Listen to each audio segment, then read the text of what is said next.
भले शादी क के लैलो टच नहीं करे देम, मिली ना जवाब तले देह नहीं धरे देम। कितना दिन ले चलइब तू वारंटी लिख के दो,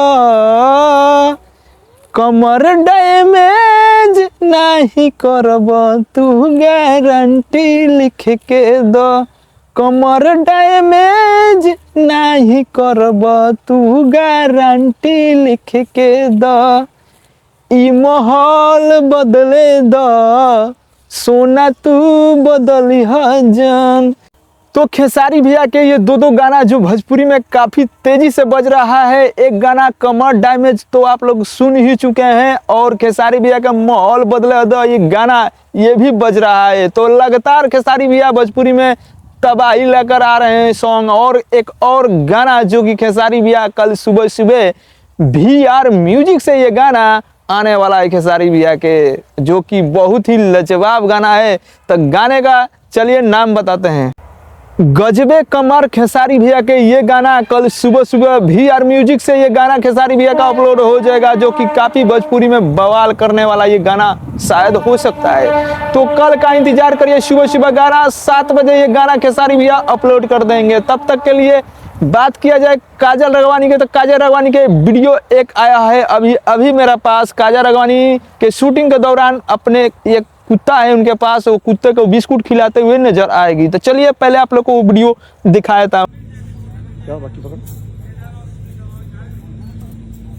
आओ छोटी बच्चा अभी मारो मारो तू करो। देख कीड़ा देख।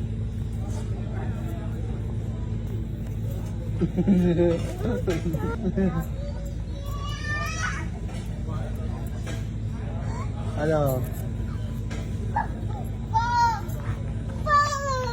अरे बोलो आगे तो चलो।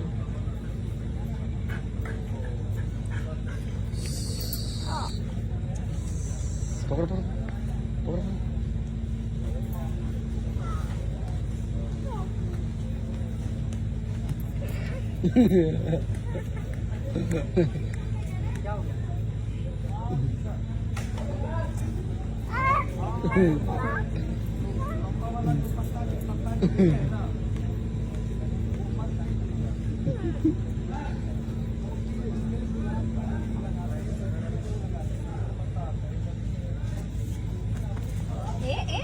काट लेगा।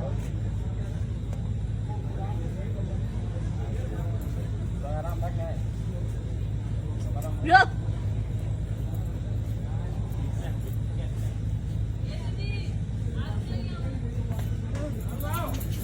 चलो बुला रही मम्मा बुला रही।